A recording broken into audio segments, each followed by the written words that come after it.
Humanity has discovered, achieved, and created so many great things. Carl Benz making the first automobile, Nikola Tesla inventing electricity, Alexander Graham Bell making the first telephone, and Albert Einstein's discovery of the photoelectric effect. All of these are amazing discoveries, inventions, and achievements by humanity. And none of them compare to music streaming. Feels good to get this shit out the mud. Nigga made it from hard times and still love for the slums, nigga. We rob niggas just because, nigga. And I serve you anything but none less than a dub, nigga. And how I feel to be a dub, nigga.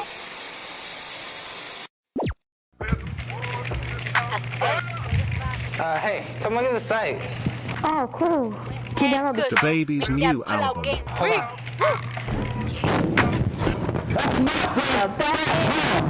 What'd I do? You know it's illegal, download copyrighted music. I'm taking you in.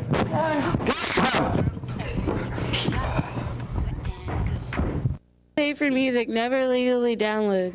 Let's say it's 1970, the old times, 1970s, like 20 years ago, 30 years ago, when I was like 8 years old probably. If you wanted to listen to music, first of all, listening to music was a luxury. Second of all, you had to have a player, a cassette player or vinyl. The price of each album that you had to buy for cassette players were like $14. Now imagine if you told someone from that time that in the future you're just gonna pay $10 to a company and you're gonna have an infinite catalog of music. It sounds really impossible to that person, right? And I feel like we as a society right now really take music for granted.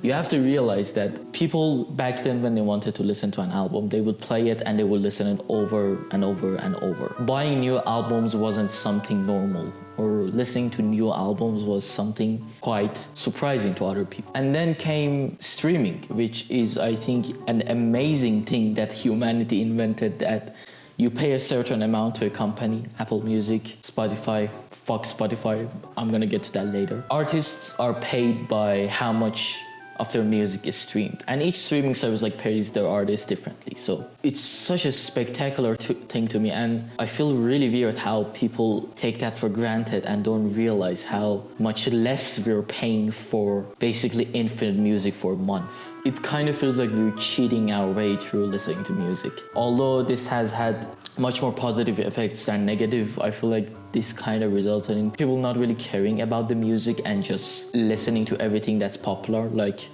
people don't get an album and analyze it. They kind of see music as something that it passes, which is okay. Not everyone should look at art and music the same way. That'll be really boring. But I feel like it's more now that people really don't appreciate albums anymore. They just appreciate single songs and like charts, which I feel like it's a little bit sad, especially for upcoming artists. Like, it's probably really hard for them. And it's really interesting to me how like each different streaming service pays their employees differently. I've heard the streaming service that pays their employees the least is Spotify. That's one of the reasons I really don't like Spotify, and I kind of use Apple Music more.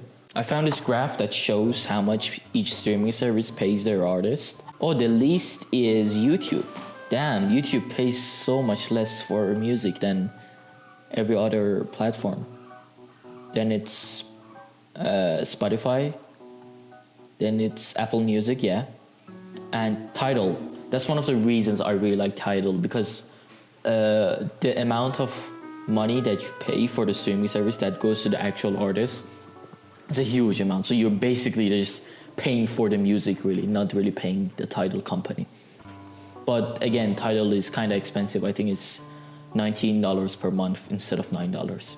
It's the same with Netflix. Like, in the old times, you had to buy like a tape to watch movies, and then it became CDs, DVDs, and Blu-rays. And now, like, who the fuck buys Blu-rays? Who the fuck buys CDs? Everybody pays for Netflix or streaming services. And it always makes you wonder what's gonna happen in the future. Like, $10 a month for infinite music is an amazing deal. I always wonder what's gonna happen in 40 years or 20 years or 30 years. What's gonna be the norm? Are streaming services gonna be the same, or are they gonna have changes? CDs and vinyls 100% are making a comeback. Like, vinyl collectors do it as a hobby, but it's not really a comeback. It's not really taking over the music industry. So just want to say appreciate the streaming power you have, the fact that you can pay $10 for a month of music, listen to music, because that's such an amazing thing that you have, such an amazing power. You can have endless entertainment and have access to endless amount of art, and that to me is just absolutely amazing. Also, are you an aspiring artist? Do you want to tell your story, or do you have some information about music or any other art form that you want to share to the world, and a place to share your thoughts and your essays about anything, about art, about economics, about music? GENCONTROLZ is a magazine that I've discovered and I've been working with. They're really cool people. You can go there. They have an Instagram, they have a website, and if you just want to participate, you can just email them or submit anything, submit poetry, art, essays, media, anything that you want. You just want to share it out to the world and want people to see it and experience it. Well, this is an amazing place for it. It's safe, it's unfiltered, you can share whatever you want, and you know, it's just an amazing place for people that are inspired and want to share their thoughts or art or anything they have on their mind, you know. You can go there, you can submit and just share it out to the world, you know, be a part of something. It's quite a beautiful thing. I'll link their Instagram and website and everything about them down below. You can check them out. The point of it all is that there are no barriers, it's full diversity. It doesn't matter what language you speak or where you're from. If you have something to say and if you think it's valuable, you can just go and share it and just put it out there in the world. If you think you have something valuable, don't just sit on it and don't just, you know, bury it and just put it away. Someone might find it interesting and it might help someone. If you have any poetry, anything, just share it to the world, you know. That's what the world is all about, sharing. So